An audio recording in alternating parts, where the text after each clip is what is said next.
All right, everybody, one more Edge video to get through, just one more. We're taking a look at the guys who are right near the bottom of the draftable talent. Although this first one, I'll tell you, I think he's a good amount better than that, but we'll get to that in a second. Um, Tomorrow, last positional group after, tomorrow, well, it's going to take a few days to get through it, but tomorrow we will be on the final leg of this marathon. So be excited for that. And also tonight, streaming with the Hawks Nest, we're going to be talking about defensive linemen in the draft. So tune in for that. All right, Eric Watts. Eric Watts is going to be our first guy here. UConn, 6'6", 274. So right away you're like, oh, that's not an edge in the NFL. And maybe. Let's talk it through. 35 and 3/4 arms, which that's good. I mean, that's impressive. 9 3/4 hands. The 40 time was good. The vert was good. The 10-yard split was The broad was decent. And he's got miserable short area quickness. Literally some of the worst you can find for an edge player. He cannot move. His ability to change direction is just not there. Bench press was not very good either. ESPN actually likes him a lot. They have him in the early 5th. CBS does not like him very much. They have him in the 7th, and the aggregate has him 6th or 7th, right around there. So, pretty wide range of takes here, and you can see why. He was okay in 2023, had 2 sacks, 6.5 for loss, 34 tackles. Okay, pretty good PFF grade. 2022, he was a little more explosive. He had 7 sacks and 10 tackles for loss. So, in some regards, he took a step back in 2023. It is worth noting his PFF grade went way up, but in some regards, he went backwards, which is weird for a guy like this. But, look, the selling point of Eric Watts speaks for itself. He's big and he's got long arms. You don't find very many guys like this. And right away, you're probably looking at him and thinking, hey, if he slides to the interior, we might really have something here. Maybe so. He's got some bend. He does actually have bend, which is surprising given how big he is, but he can bend the corner.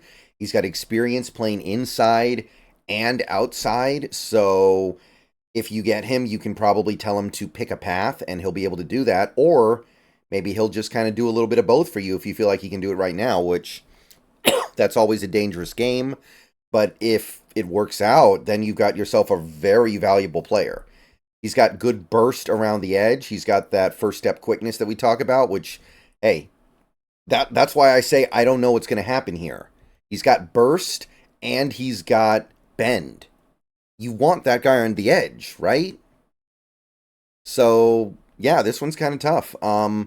He's good at converting speed to power for like a bull rush, and he holds up well against the run. So Eric Watts is bringing some really intriguing things to the table here.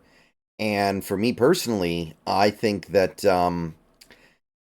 he might be able to do both because there's just so much to his game. Now, I can't explain why he was so unproductive at UConn. Like, this is rough. He should be a far better player than this at UConn, given how good athletically he is. And part of the problem is that he wins based almost entirely on his traits rather than moves. So, as his athletic prowess becomes less notable when he moves to the NFL, that might go away, and he's going to have to develop a package of legitimate moves to be able to win. Gets beaten up in leverage a lot, which makes sense when you're 6'6", right? Leverage is a problem for him. And I don't know, like the bad change of direction skills make me wonder if he'll be able to play on the edge in the NFL. Maybe it'll be a thing where he's an inside player who slides outside on occasion when it's going to be relatively straightforward for him to just rush the quarterback. Like, I don't think you want this guy in coverage because his change of direction is non-existent. So, he's got great potential, really fun skill set. If I had to guess, I would say he puts on some weight and slides inside at the NFL level. But at the same time, man, it's like he's got that bend, he's got that burst. So, I think there's a wide range of things that could happen here. I take him in the late 4th round, and I know that sounds a little bit bold, a little bit crazy, but I'm kind of into Eric Watts. Take the chance. The upside's great. Beats the heck out of the upside you're going to get on most of the other guys down here in the draft, so why not? All right. Jaylen Harrell, another Michigan Wolverine, another member of the Wolverines. Jaylen Harrell, 22. 6'4", 250, 33 and a quarter arms, 9 3/4 hands. He jumped a real nice vert, decent broad as well. That's all he did at the combine. PFF has him in like the 5th. ESPN has him in the 6th. CBS has him undrafted. Aggregate has him in the 7th. So he's on the fringe of being drafted. If I had to guess, he gets drafted, but not by much. Over the last couple years, he's been decently productive. 61 tackles, 16 and a half for loss, 10 sacks. So when you're on a Michigan defense that is really deep and on a team that almost always wins big, that's workable. PFF grades have been all right. So Jaylen Harrell bringing a decent resume to bear here.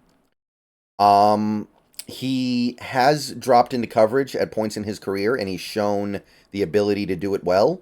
So right off the bat, you're like, oh, if I'm running a 3-4 defense and I'm getting him as my edge rusher, he can handle the zone drops. So that's got to be at least a little bit appealing. And down here is something we have to search for. He's got a quick first step, and he also has a good inside move. So he's really good at getting off the ball, getting to the outside, forcing the offensive tackle to overset to catch up, and then cutting back to the inside to get to the quarterback. That's kind of his trademark move, and it's a pretty good one. His arm length is decent. For this deep in the draft, it's actually pretty good. And he's tall enough to where if he needs to, he can add weight. If he needs to put on 10 pounds of muscle, he can do it. Because 6'4", 250 is a little bit lanky, and he can definitely get less lankier, and it's cool. Now, I think he needs to put that weight on so he can get sturdier and stronger, because right now he gets pushed around a little bit. I think that he's going to struggle to hold up against the run. I think he's going to struggle to hold up against offensive linemen if they can square up on him. He needs to add some pass rush tricks to his bag. Right now, he mostly depends on his first step and then the ability to jump inside. But he needs to develop more nuanced pass rush moves. Gets stuck on blockers and can't shed on running plays. He'll get stuck, and then he just can't get off of them. He needs to pick up shedding ability. So he's kind of another depth pass rusher in the NFL. Guy who's meant to come in on passing downs, use his first step to harass quarterbacks, and not be much more than that. I do think the frame is here for him to become more. He could become an every down player, but that's going to be a process. And he's got to develop pass rush moves to even be a pass rusher, right? Like right now it's just speed and then the inside move. So I'd say 5th round's okay.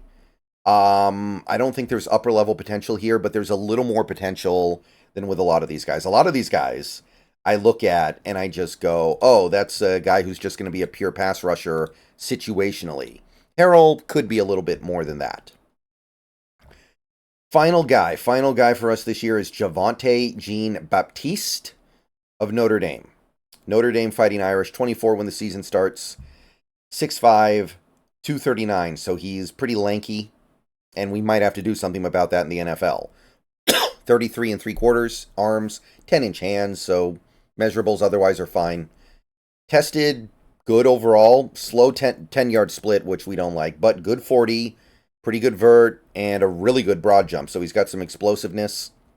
ESPN has him getting drafted in about the 5th. CBS has him undrafted. The database has him in the 7th. So pretty decent range there, but it's just a few different sample sizes. Broke out for Notre Dame in 2023, 49 tackles, 10.5 for loss, 5 sacks. He did have 4 sacks the previous year, but he didn't have much more than that. He was a little more one-dimensional that year. It felt like he was just getting after the quarterback. PFF grade went up a little bit to 82.5 in 2023, so we got something here. One thing that stands out with Javontae is his ability to chase down plays from the backside. He's really good at being able to chase down when the play's away from him. So he's got the motor to do that. He's a slippery defender that's hard to lay a clean block on. Obviously not nearly as good, but it reminds me a little bit sometimes of Collegiate Cansey last year, where he was just like, you can't square up on him. He's just too slippery. It's a little like that. He's got some bend as well. He has a pass rush bend. And he's got lively hands that he utilizes to win pass rush reps. So he's able to understand hand fighting and able to understand how to use your hands to take control of the rep. So those are the positives with Jean-Baptiste. Now his first step is sluggish, so unfortunately he's got the bend, but he doesn't have the first step. so that bend is less useful. He's tall and he plays with a high pad level.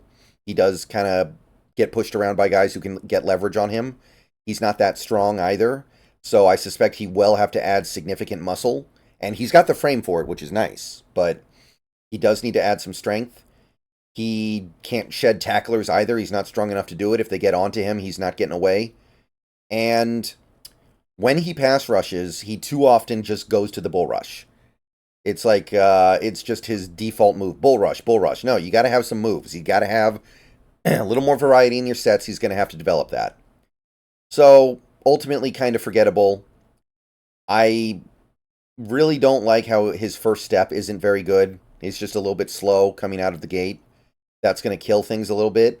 I do like the fact that he's got a big frame he can add some weight to. He could even get up to like 260 and it would be okay, but I don't know. I don't know if I see too much here that I personally would like. I almost think maybe he needs to put on a bunch of weight and then go try to be a 5-tack or something, because I don't think that first step quickness is going to cut it in the NFL. So, 7th round pick for me. Not quite a UDFA, but not far away. All right, that's every edge. That's all the edges. Let me know what you think down below. I will see you guys later. Go Hawks. One more position left, guys, and then we just got clean up to get to the draft. So I'm excited. I know you guys are mostly excited. It's not as exciting as last year. Last year was great because we had all those picks. This year is like, we got a few picks. But we're having fun with it anyway. All right, I'll see you guys later. Go Hawks. Let me know down below.